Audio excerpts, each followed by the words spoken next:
doctor Armando Vázquez Albores. Él es médico egresado de la UNAM y tiene una experiencia de más de 7 años en investigación clínica. Ha trabajado en diversos centros de investigación en farmacología y tiene 8 años como dictaminador especializado en COFEPRIS. Doctor Vázquez, muchas gracias. Adelante. Gracias, muchas gracias a ustedes. Buenos días, doctores. Bueno, ya les platicaron, tengo experiencia, yo soy médico egresado de la Facultad de Medicina de la UNAM. Tengo un posgrado en Medicina Farmacéutica por el Politécnico, la Escuela Superior de Medicina. Y ahorita estoy por concluir una maestría en Ciencias de la Salud, igual en el Instituto Politécnico Nacional. Mi expertise está enfocada al desarrollo de medicamentos, de las 3 fases de desarrollo de investigación, fase 1, fase 2, fase 3.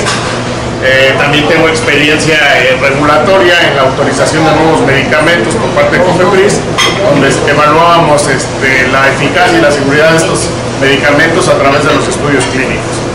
Pues ahorita vamos a hablar sobre los factores de riesgo cardio-neurovasculares.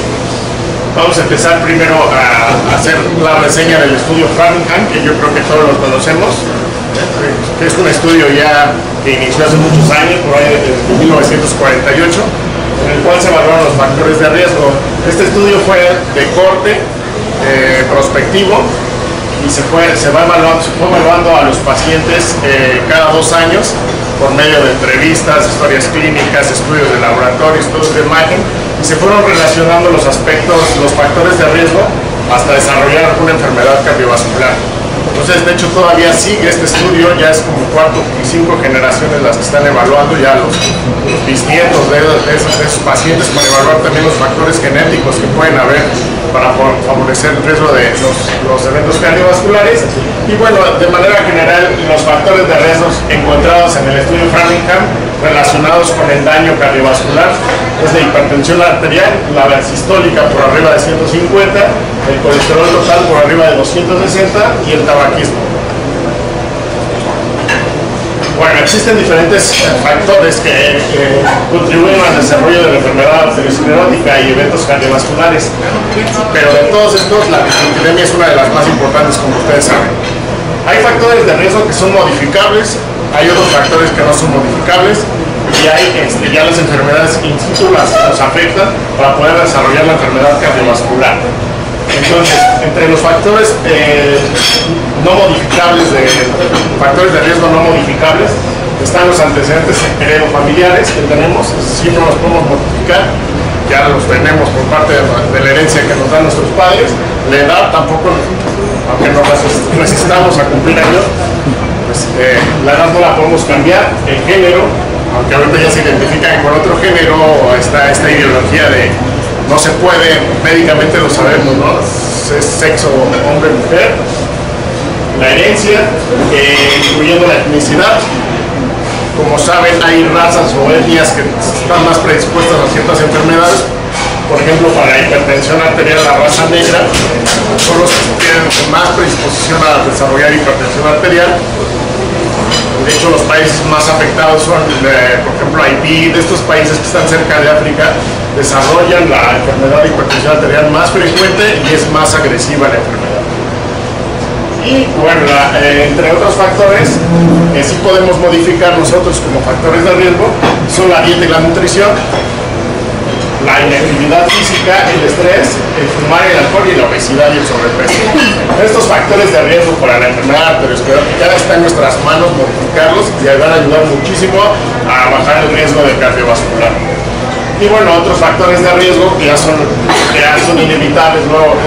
Después de cierto tiempo es cuando ya desarrollamos hipertensión, hiperglucemia, dislipidemias, hiperalbuminuria y diabetes mellitus. Bueno, aquí hay una gráfica muy interesante sobre el pronóstico de riesgo cardiovascular ajustado a los niveles de LDL. Entonces, en esta grafiquita es muy interesante porque en la parte de abajo nos muestra la edad de los pacientes. En esta área podemos ver la exposición de LDL a través de los años y del otro lado los factores de riesgo. En unos niveles de LDL de 80 miligramos, es decir, los más bajos, vemos que el factor de riesgo A los 100 años, bueno, si es que llegan, es muy alto.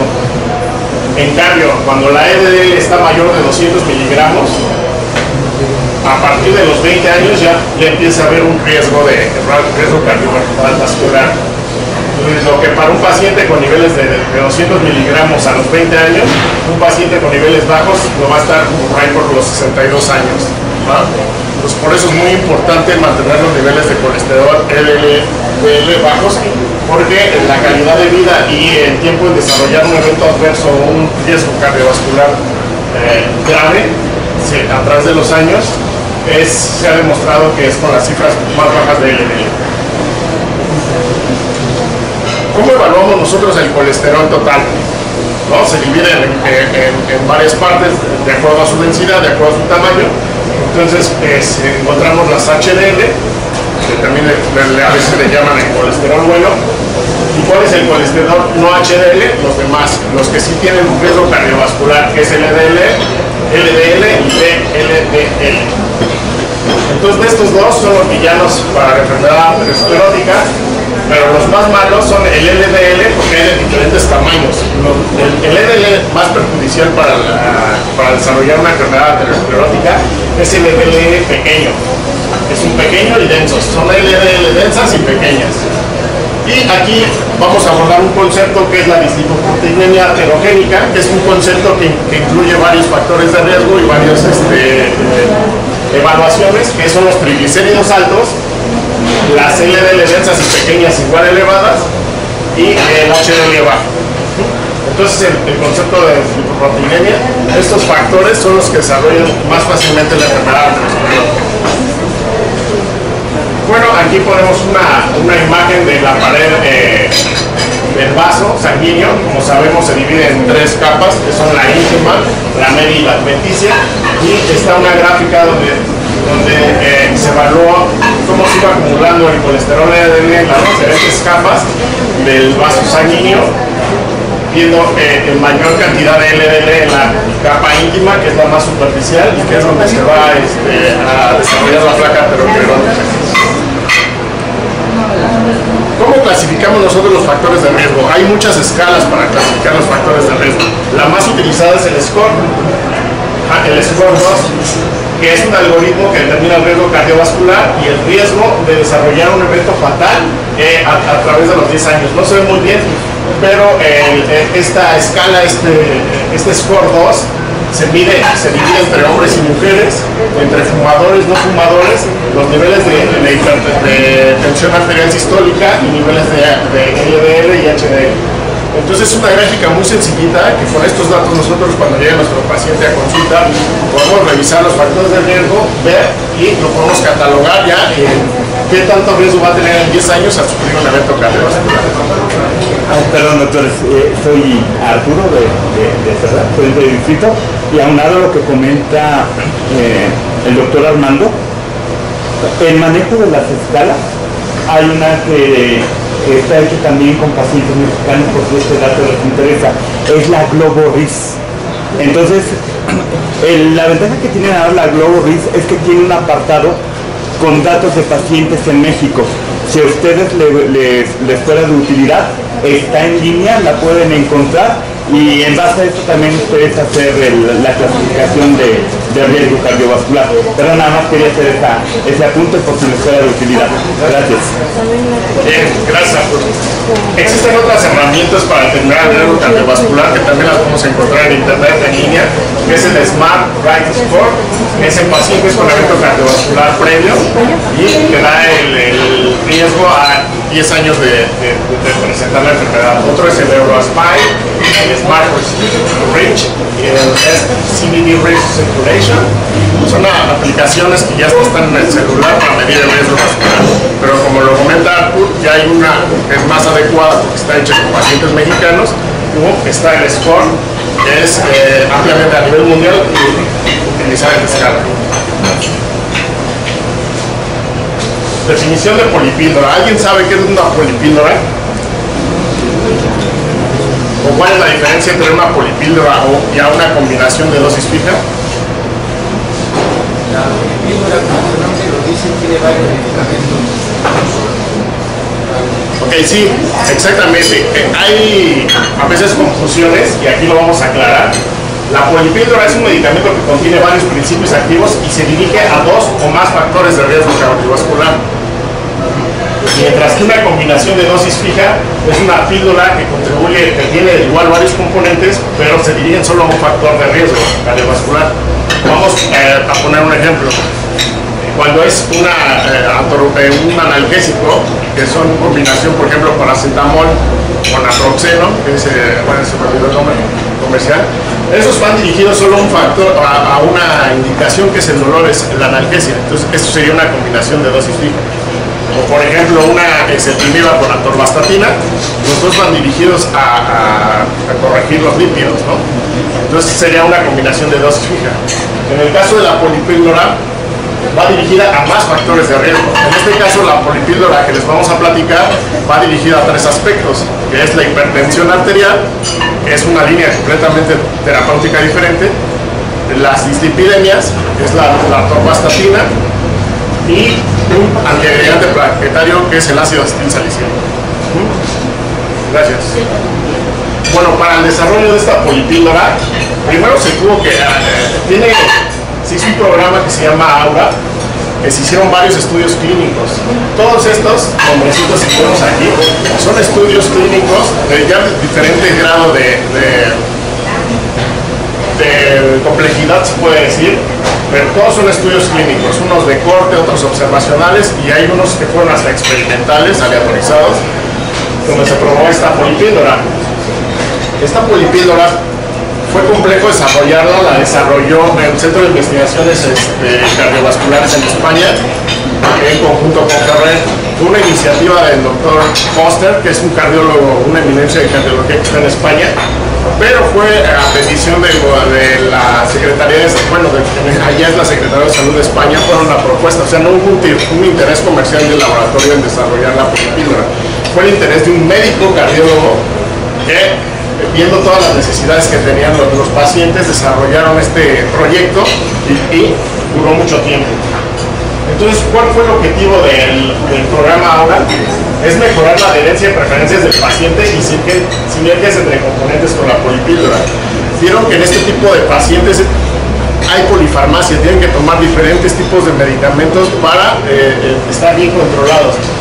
Entonces, esa fue parte de la idea. Otra es mejorar el control de los factores de riesgo cardiovasculares, la reducción de eventos cardiovasculares y un menor costo de la polipíldora. Sí, entre la mejora de la adherencia están estos 6 estudios que se evaluó específicamente la adherencia y la preferencia de los pacientes en la píldora. En el control de los factores de riesgo fueron todos estos estudios, algunos se repiten porque se evaluaron en estos estudios las mismas variables. La reducción de eventos cardiovasculares es el Neptuno y el Secure, que es para el desarrollo de la polipíldora. Estos 2 estudios son los más importantes que arrojaron datos, y el diseño de los estudios fueron más complejos, y otros estudios de farmacoeconomía que evaluaron el menor costo de la polipíldora, que son estos 5 estudios. Si ustedes requieren alguna información de estos estudios, con gusto se los podemos compartir.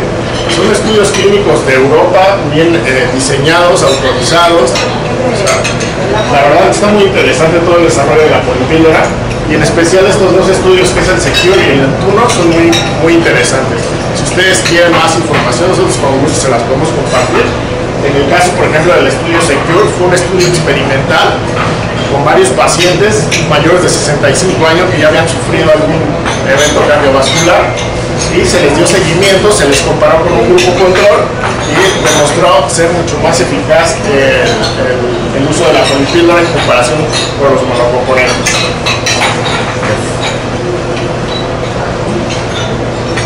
¿Cómo la polipíldora mejora la adherencia?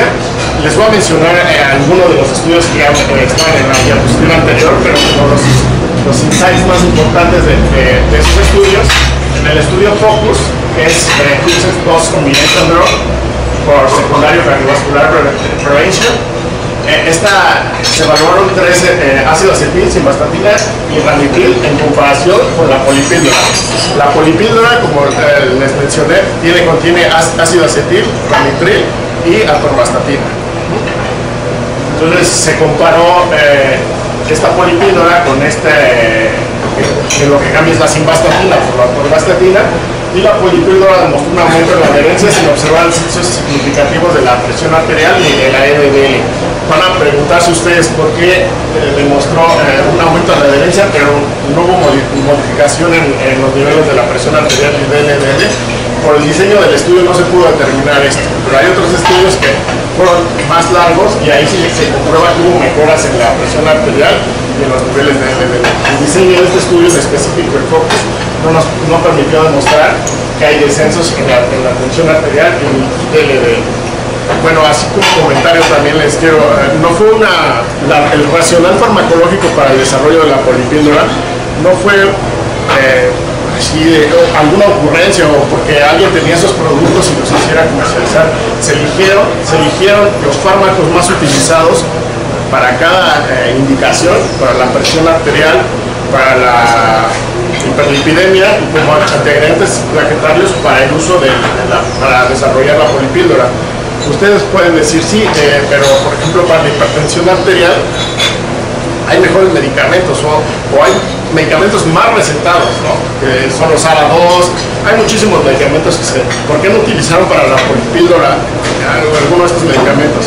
¿Por qué no? Porque el Ramipril es el único que ha demostrado que aparte de disminuir la presión arterial tiene un efecto en el endotelio vascular que permite que hace que no se desarrolle tan rápidamente la placa de aterosclerosis. Ese es el motivo. O sea, aparte de disminuir la presión arterial, tiene ese efecto endotelial que hace que no se desarrolle la placa. A comparación de los otros ARA, que a lo mejor son más efectivos bajando la presión arterial, pero en este tipo de pacientes, Ramipril es más importante. O sea, todo tiene un racional de por qué estos medicamentos están. Igual la atorvastatina es una estatina de alta potencia que es la más utilizada, se colocó ahí, ¿no? Bueno, vamos a hablar sobre otro estudio que fue el Synergy. Este estudio es muy interesante porque fue un estudio de farmacodinamia. Como recordamos, la farmacodinamia pues es lo que el medicamento le hace al cuerpo para modificar algo biológico del cuerpo o alguna enfermedad. Entonces, en este estudio demostró que la polipíldora, la estatina descendía en las cifras de LDL más que cualquier otro estatina con un posible efecto sinérgico entre los componentes. Se demostró en este estudio que el Ramipril con la estatina, con la atorvastatina, tenían una sinergia. Que hace esta sinergia que la estatina la hacía más potente y ayudaba a bajar más los niveles de LDL. Esto igual, como les comento, está demostrado con estudios clínicos que se los podemos compartir. No es nada más de literatura o de recolección de datos, no, es de evidencia científica. Otro estudio fue el SOURCE, que es un estudio prospectivo clínico, que este fue realizado en una población de México, donde se demostró que reducía el LDL y la presión arterial más que el tratamiento por separado. Entonces, lo que no vimos en el estudio FOCUS, que no hubo descensos significativos en presión arterial y LDL, se realizó otro estudio ya con un diseño del estudio más enfocado a evaluar el seguimiento a largo plazo, y ahí sí demostró que sí se reducía tanto la presión arterial como los niveles de LDL. Y el estudio Neptuno, que ahí se demostró que puede ser una estrategia clínica útil para reducir la incidencia de nuevos eventos cardiovasculares y para disminuir los costos sanitarios en pacientes en prevención secundaria cardiovascular. Ustedes pueden pensar que a lo mejor el desarrollo ya de este medicamento es muy caro en comparación de comprar los 3 genéricos, pero no es así.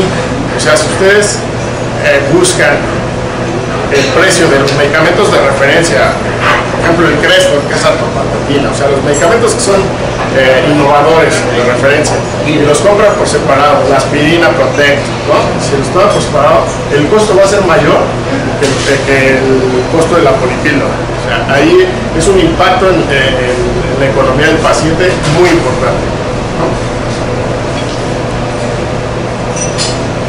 Bueno, la estrategia de la polipíldora cardiovascular, la prevención la prevención de eventos cardiovasculares, ¿cuáles fueron los objetivos? Fueron 3 objetivos: disminuir los eventos cardiovasculares, mejorar el control de los factores de riesgo y el menor costo.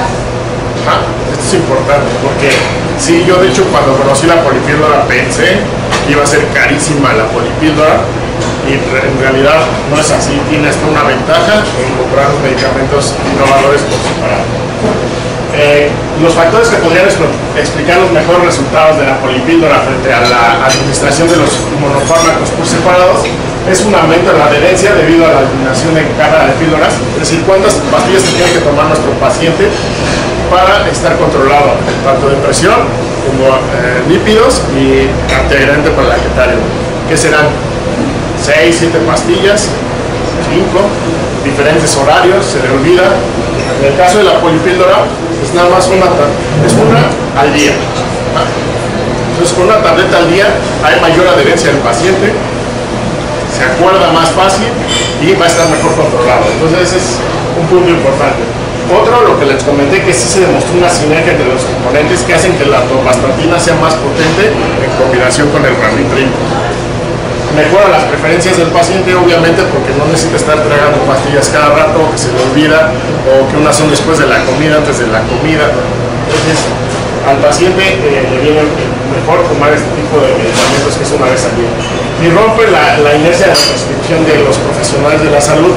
¿Por qué? Porque ya están acostumbrados a recetar el mismo, la misma estatina o el mismo polipemiante, aunque ya no sea la primera opción o de primera línea este medicamento, ya tiene una inercia de seguir recetando los mismos fármacos y no se dan cuenta que hay otros fármacos que han demostrado ya ser más seguros y más eficaces.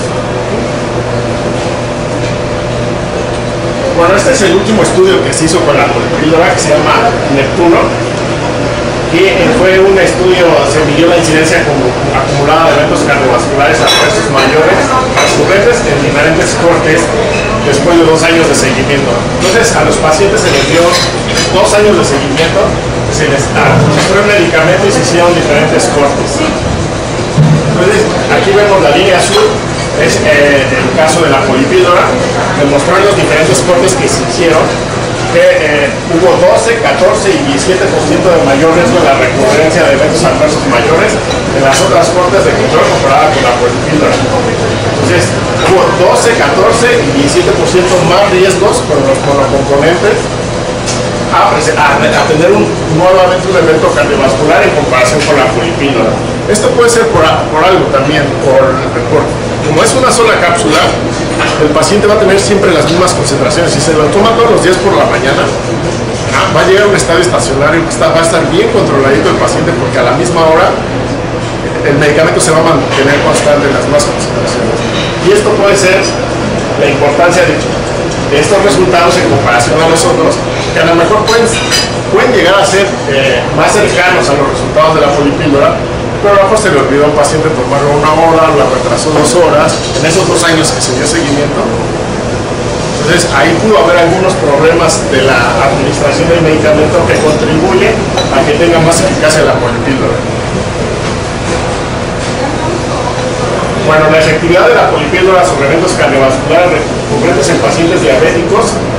Este es un estudio también importante que incluyeron a los pacientes con diabetes en el uso de la polipíldora. Es el estudio Neptuno, y la incidencia acumulada de los eventos de diabetes mellitus fue significativamente menor en la corte 1 comparado con otras cortes posteriormente. Fue mayor en la 1, como podemos ver aquí en la corte, ya después fue disminuyendo, pero de manera inicial fue significativo el efecto de la polipíldora en pacientes también con diabetes mellitus. Doctores, y quisiera hacer una aportación al respecto.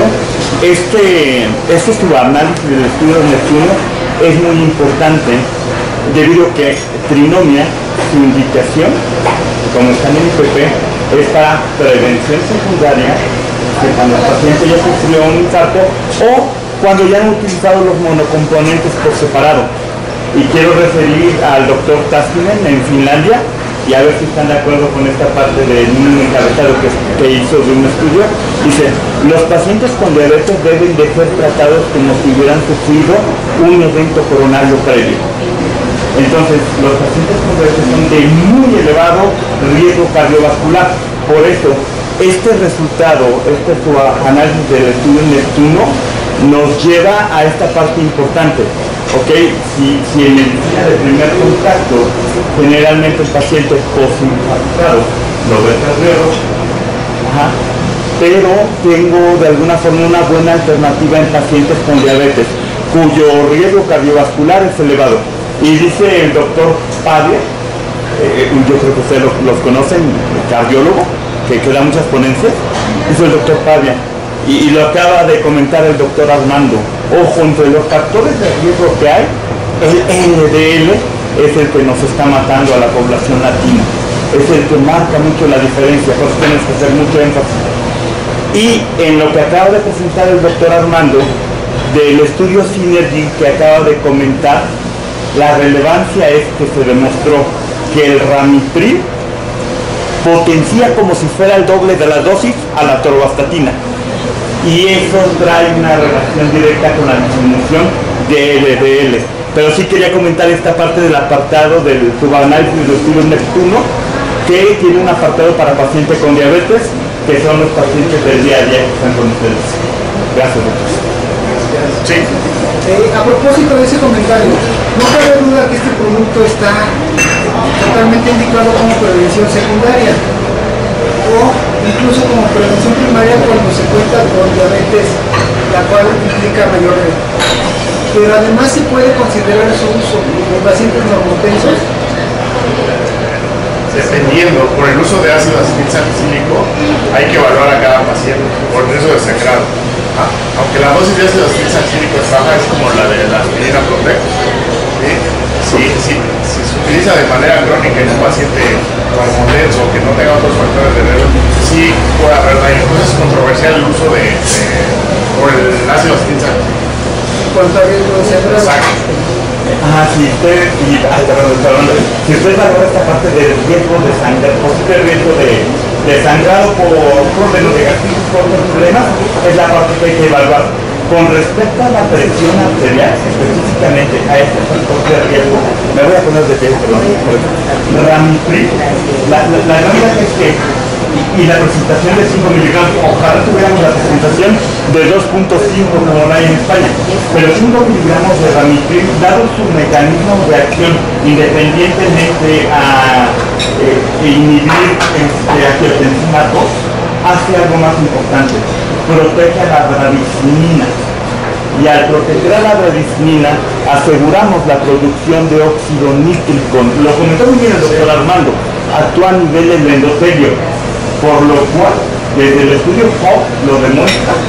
Ramipril, más que reduce la presión arterial, es un normotensor de la presión arterial. Entonces, a la pregunta concreta, si lo puedo utilizar, hay que valorarlo, posiblemente 5 miligramos no le pase la presión arterial. Mira, contar algo, doctor. No, que no encasillar al producto como para ese paciente hipertenso, especialmente. Así es. También, considerando los efectos plebiotrópicos de la combinación, pues se puede beneficiar a otros más. Completamente de acuerdo con el comentario del doctor Pimaco. Y de hecho, el doctor Armando lo presentó al principio de la ponencia. Hay medicamentos para la presión arterial más potentes, es otro tipo, pero no es solo la presión arterial, son los factores de riesgo que precisamente Framingham evalúa. Cuando yo veo estos factores de riesgo en conjunto, el riesgo cardiovascular me aumenta de manera importante. Para eso están las calculadoras de riesgo. Y entre estos factores de riesgo, el LDL, entre todos, es la gran bomba de tiempo. Entonces, en nuestros pacientes que tienen 3 factores de riesgo a la vez, posiblemente la tonicidad les pueda ayudar mucho. Pero en especial, y lo comentó el doctor Padilla, cardiólogo en Guadalajara, a sus colegas médicos de primer contacto, les comentó, en verdad, evalúen los factores de riesgo y especialmente si el LDL nos está costando mucho trabajo, posiblemente la sinergia de Ramipril con la atorvastatina nos pueda ayudar. es cuestión de valorar. Son diferentes factores de riesgo los que hay que evaluar, y en estos factores de riesgo posiblemente la polipíldora pueda ser una buena alternativa. Y aunque entre los factores de riesgo no esté la presión arterial elevada, valdría la pena considerarlo, tomando en cuenta que no hay un daño importante en el estómago para un sangrado donde el ácido salicílico no puede estar indicado. Esa es la parte que pueden comentar. Sí, respecto a lo del sangrado. Es magnífico que el laboratorio, en este caso, ahora sí vea la situación del apego, ¿no? En que tengamos ciertos medicamentos en una sola toma. Por ejemplo, en la institución pública son polifarmacias. Entonces yo creo que si ponemos en una balanza el riesgo que te puede provocar el medicamento de un sangrado tubo digestivo con todos los aires que se alientan, porque la persona se molesta si no se le da su diclofenaco para paracetamol. Y son personas mayores de 60, 70 años con todos los factores de riesgo, con todas las enfermedades. Entonces, sí tiene sangrado, pero por AINES exceso y por otras cosas que se automedican. Claro. Entonces, yo creo que realmente un sangrado que hubiera por este aspecto pues sería mínimo, ¿no? Ahora, eso te está fraccionando. El instituto tiene ácido acetil de 300. Realmente se toman 150.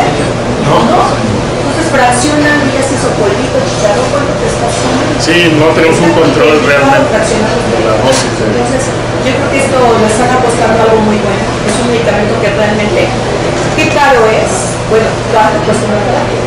¿Cuánto te cuesta esta enfermedad a lo largo del tiempo? Ahora, entre más pasa el tiempo, jóvenes, se infartó hace poquito un chico de 38, ¿no? Sí. Entonces ya no es de mayores de 60, algunas situaciones por ahí, entonces yo creo que reeducar, lo que comentábamos hoy en una plática igual de reeducar al paciente, eso es lo que es nuestra, ahora sí nuestra tarea, ¿no?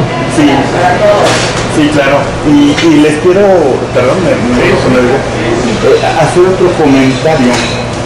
Del estudio Secure que citó previamente el doctor Armando, en una reunión de cardiólogos de América Latina, el doctor José María Castellanos, el autor principal del Secure, frente a los cardiólogos les comentó, oigan, vieron toda la evidencia que les mostró científica de trinomio del doctor Armando, les dijo, ya con el Secure, trinomia no tiene nada que demostrar, nada. Dice, el Secure hizo que trinomia, que tenía más de 15 años en España, ganara el medicamento del año en el 2022.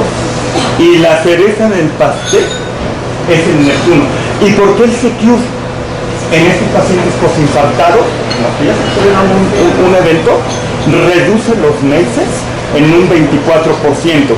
Dice el doctor José María Castellanos, dice, un 20% de disminución de riesgo relativo es extraordinario. Un 24% es magnífico. Y la muerte cardiovascular la redujo en un 33%, que va un poquito de la mano con lo que presentó el HOP años atrás del 30%. Por otro lado, dice, el Neptuno,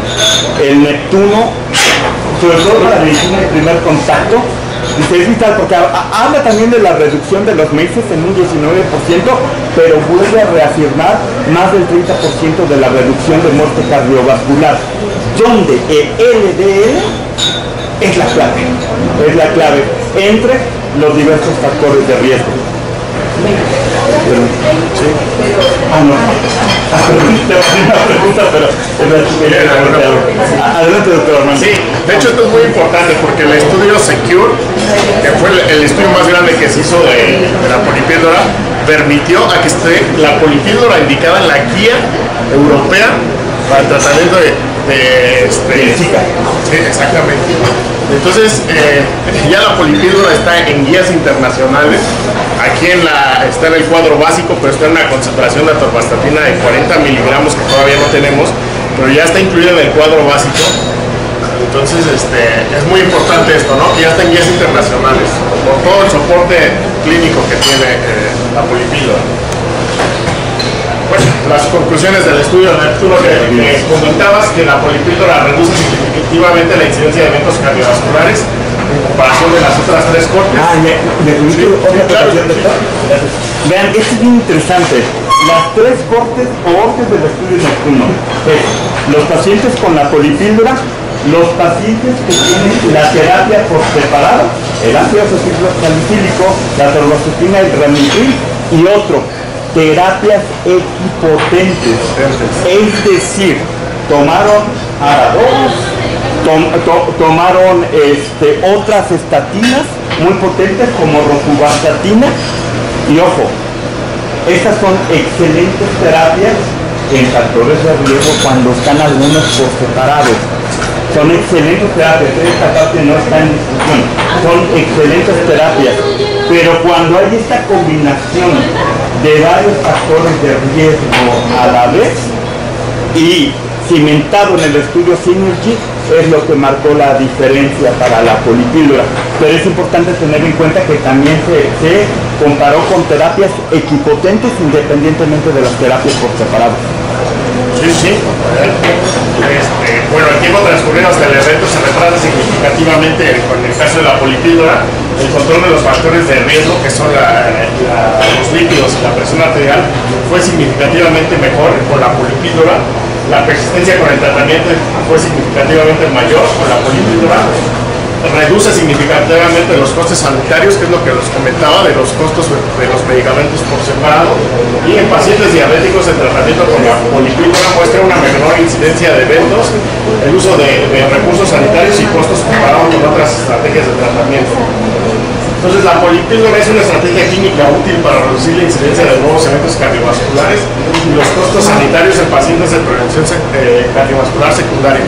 Otra vez volvamos a recordar, ¿no?, que la prevención primaria cardiovascular es cuando todavía el paciente no ha tenido un evento grave cardiovascular. La prevención secundaria es ya abordar al paciente ya cuando tuvo un evento cardiovascular, puede ser un infarto miocardio, un ictus, ya un evento grave. Entonces, en este caso, la autorización que tenemos es para la prevención secundaria o los pacientes que ya están controlados con los monofármacos para darle la polipíldora, o pacientes que tienen ya factores de riesgo muy importantes, que obviamente no vamos a esperar a que tengan un evento grave para poder dar la polipíldora. Bueno, a propósito de ese último comentario de que está indicado para la prevención secundaria, en términos legales, COFEPRIS y demás, que yo tenga indicado el producto como prevención primaria, en un paciente muy cuidadosamente elegido, en calidad ideal, pero por alguna razón pasa algo de eso. ¿Qué pasa? El experto COFEPRIS lo deja en sus manos. COFEPRIS da la autorización de las indicaciones terapéuticas por la evidencia que presentan. En el caso de los estudios más grandes han sido en pacientes que ya tienen, que es en prevención secundaria. Por eso se les da esa autorización.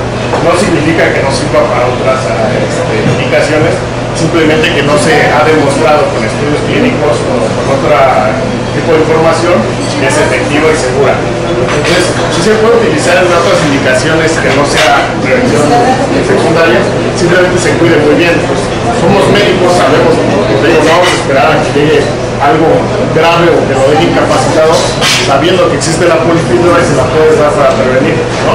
Se llaman indicaciones off-label, fuera de la etiqueta, fuera de la autorización. Ese tipo de indicaciones que utilizan ya los médicos, que no está autorizado por la agencia, pero ya los médicos lo utilizan y está funcionando con los pacientes.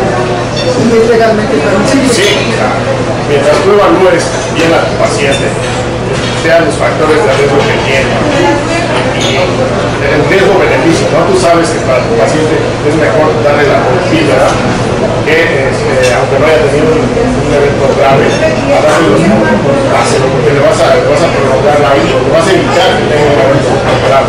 Y por eso se tiene que hacer bien la historia clínica, la evaluación del paciente. Y yo creo que también este riesgo del que usted habla, ya de la parte legal, completamente, se disminuye si en algún momento tomó alguno de los componentes, si en algún momento el paciente ya tuvo ácido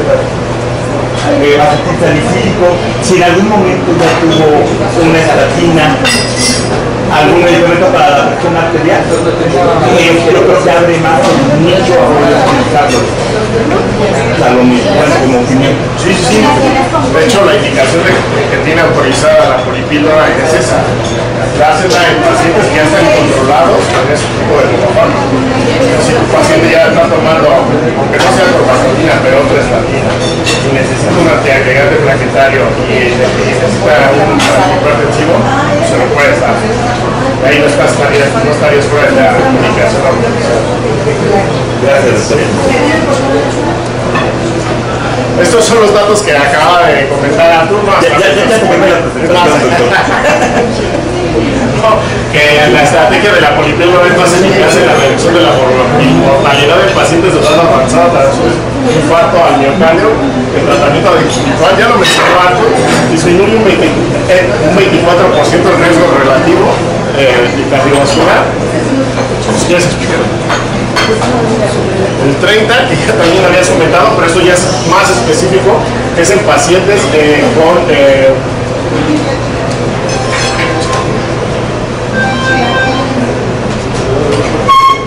entonces es que va de mayor a menor. Ajá, es la disminución del riesgo relativo de muerte cardiovascular. Ah, sí, perdón, es que creo que te saltaste una. La del 30% y luego la anterior. de 24. Es que vamos de indicaciones más amplias a más específicas. Aquí fue de manera general en todos los riesgos de cardiovasculares. Pues fue el 24% el que se disminuyó y ya después vamos siendo más específicos con las variables secundarias. Y la última que ya fue directamente con la mortalidad, muerte cardiovascular, que se demostró que es un 33%. Entonces este dato es muy importante. En cuanto a las conclusiones de la polipíldora, es una estrategia de tratamiento que contiene, otra vez les menciono, ácido acetilsalicílico, ranitidil y atorvastatina para la prevención secundaria y da lugar a una menor frecuencia de eventos cardiovasculares que una estrategia que un tratamiento habitual. Y el uso de la polipíldora como sustituto de varios fármacos cardiovasculares por el separado podría ser una parte integral de una estrategia de prevención secundaria eficaz. Aquí en México solo tenemos, como les mencioné, la polipíldora con la atorvastatina de 20 miligramos. La de 40 todavía no la tenemos, va a llegar. Pero en el caso de, porque hay médicos que nos dicen que mi paciente solamente está controlado con 40 miligramos de atorvastatina. Pues en esos casos se lo puede adicionar una cápsula más, pero ya sería nada más una cápsula más. O sea, ya nada más serían 2 cápsulas a darle, que serían 4 si damos los monocomponentes por separado. Entonces podría ser la polipíldora como una base de tratamiento y ajustar de acuerdo a los niveles que tenga el paciente de colesterol, más dosis de una estatina si es que se requiere. Y ahora vamos en este aspecto, perdón, doctores, les quiero poner algo a su consideración. Ahorita la siguiente parte de la plática es sobre el ictus también como una parte importante de los factores de riesgo que hay, e íbamos a entrar a otra parte del deterioro cognitivo. Pero ahorita le pregunté a la doctora Santiago por el tiempo y generalmente ustedes concluyen a las 9:30. Estoy pensando en algo para pedirles su opinión. Ahorita viene esta parte del ictus que es interesantísima, la parte del deterioro cognitivo. Ajá. Si esta parte la partimos en otra sesión, lo más pronto posible, en cuanto ustedes dispongan, o quieren que lo veamos de manera rápida. Me gustaría en otra sesión para que no lo abordemos así muy y que lo veamos bien como se debe. Si me permiten mi opinión, pero al final los que deciden ustedes, es tan interesante este tema que valdría la pena verlo por separado. Pero al final ustedes, y aquí estamos para, porque ustedes son los que mandan. A mí esta parte me gustaría verla a fondo, pero ustedes lo deciden. No, definitivamente yo creo que es un tema que debe de verse apropiadamente. La información previa claramente nos da las bases para poder entender el grado de utilidad de una polipíldora también para la prevención neurovascular. Entonces, verlo por encima, yo creo que no logramos el objetivo adecuado y eso es una realidad. Sí, y es un tema tan apasionante, sobre todo poderles platicar de algo que desafortunadamente desde hace 4 años se puso en boga por el COVID y que hay un término entrecomillado que está de manera muy importante, que es el famoso neurocovid.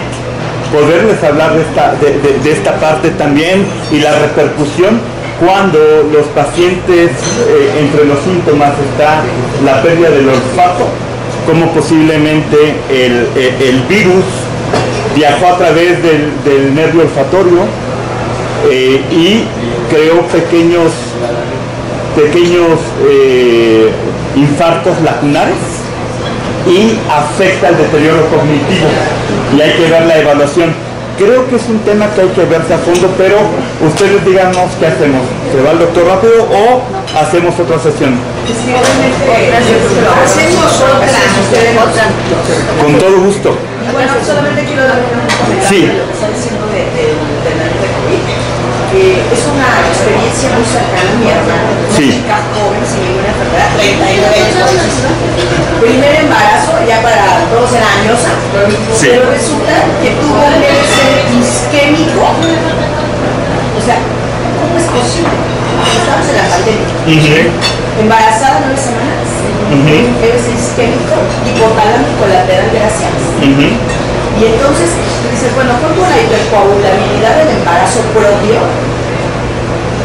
Bueno, habría que preguntarle a Dios, está genial y todo, la bebé es niña COVID, sí, pero hubo varios casos y muy sorprendentes porque es personas jóvenes sin ninguna situación, o sea, todo genial.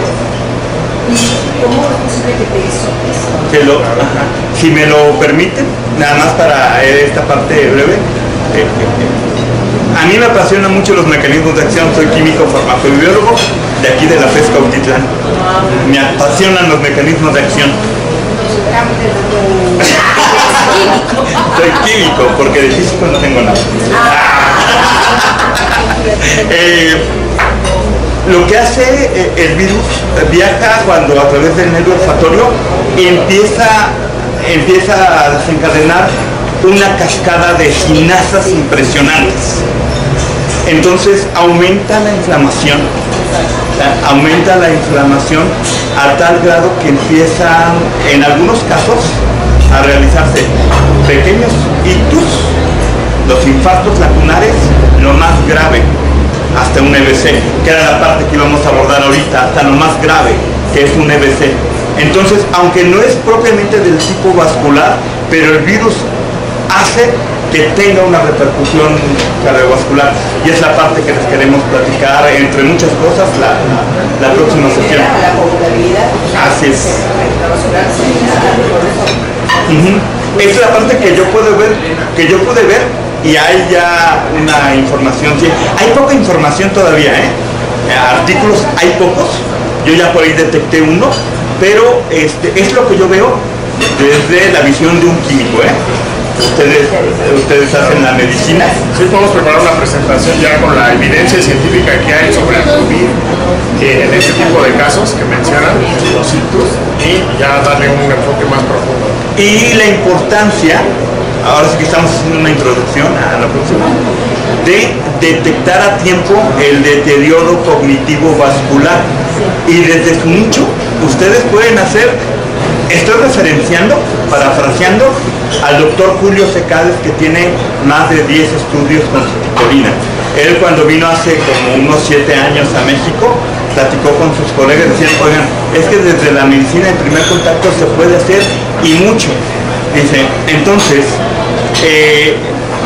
¿cómo pueden hacer la detección? A base de escalas como por ejemplo el MOCA, la escala de Montreal, que no lleva más de 10 minutos poder realizarlo y ver la puntuación. Y la ventaja de utilizar el MOCA es que no requiere de estudio de neuroimagen para el diagnóstico del deterioro cognitivo de tipo vascular. Entonces, realizando nosotros el diagnóstico del deterioro cognitivo, podemos ver hacia dónde va el paciente y manejar las estrategias de tratamiento. Eso sería para una próxima sesión. Entonces, si quieres cerrar, doctor Armando. No, sí, es que va muy de la mano el deterioro cognitivo vascular con estos problemas de arteriosclerosis, por eso la plática está diseñada a abordar los dos temas, pero son muy amplios, ¿no? Y hay muchísima información ya muy interesantes que podríamos abordar lo de COVID, ¿no? Porque la citicolina sí puede ayudar en este tipo de pacientes. Entonces, si quieren, lo dejamos hasta aquí. Provecho y pues muchas gracias. Bien, a ver.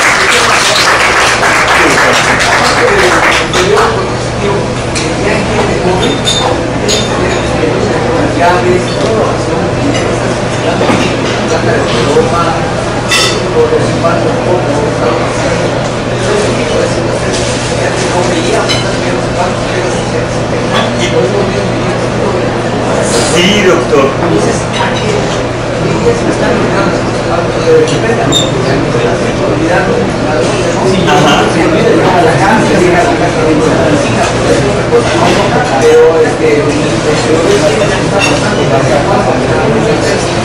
Claro, y en este punto, doctor, que usted refiere, el doctor nos comenta cómo nos llegan pacientes jóvenes que ya tienen ciertos datos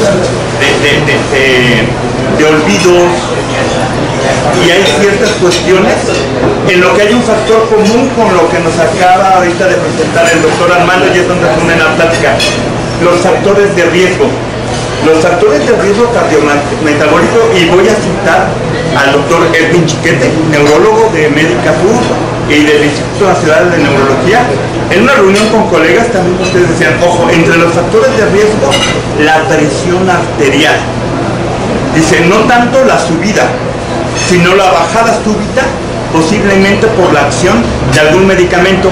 Empieza, cuando baja súbitamente la presión arterial, los pequeños vasos arteriales, que son muy sensibles a los cambios de presión, empiezan a formar zonas de isquemia, infartos lacunares, lo que nos lleva también el COVID cuando se va al cerebro. Entonces, los factores de riesgo, doctor, los factores de riesgo no controlados generan deterioro cognitivo de tipo vascular, y entonces los pacientes empiezan se ven alteradas las funciones ejecutivas. No tanto la pérdida de memoria, porque no es Alzheimer, pero ustedes lo pueden ver en algunos pacientes y no se los va a citar el paciente, porque generalmente o son de la tercera edad, algunos jóvenes empiezan a olvidar ciertos detalles. Ustedes, por favor, pregúntenle a un paciente que vean que tiene un pequeño deterioro cognitivo, sospecha, pregúntenle la fecha de nacimiento al revés. Año, mes, día. El paciente se lo sabe día, mes, año. Otra cuestión, va a decir, es que mi mamá, ojo, y no quiero encasillar el ejemplo en que las mujeres siempre cocinan, no es mi intención, pero decían, es que mi mamá antes sabía hacer bien el mole verde poblano. A ver, pregúnteselo. Y empiezan a olvidar detalles. Los varones, antes del COVID usábamos corbata. La corbata mal amarrada, estamos mal rasurados, son señales de deterioro, de alteración de las funciones ejecutivas. Entonces, en la próxima plática también podemos ver cómo los factores de riesgo, y eso es donde se conectaban las pláticas, cómo los factores de riesgo, especialmente la presión arterial elevada, pueden provocar deterioro cognitivo de tipo vascular. Entonces, eso también es algo que les podemos presentar. Pero a grosso modo, doctor, esto que nos comenta en ciertos pacientes jóvenes es porque los factores de riesgo están ahí presentes, factores de riesgo no controlados, doctor. El tabaquismo también influye mucho y otros factores. Y volvemos a caer en el LDL, ¿sí? Pero esto lo abordamos la próxima sesión. Mientras tanto, a nombre del Laboratorio Ferrer, doctor Armando, muchísimas gracias por su participación. Doctora Santiago, muchísimas gracias. Disfruten su desayuno y me imagino ahorita que como asociación van a tener anuncios parroquiales, pero el foro de ustedes. Muchísimas gracias, doctores.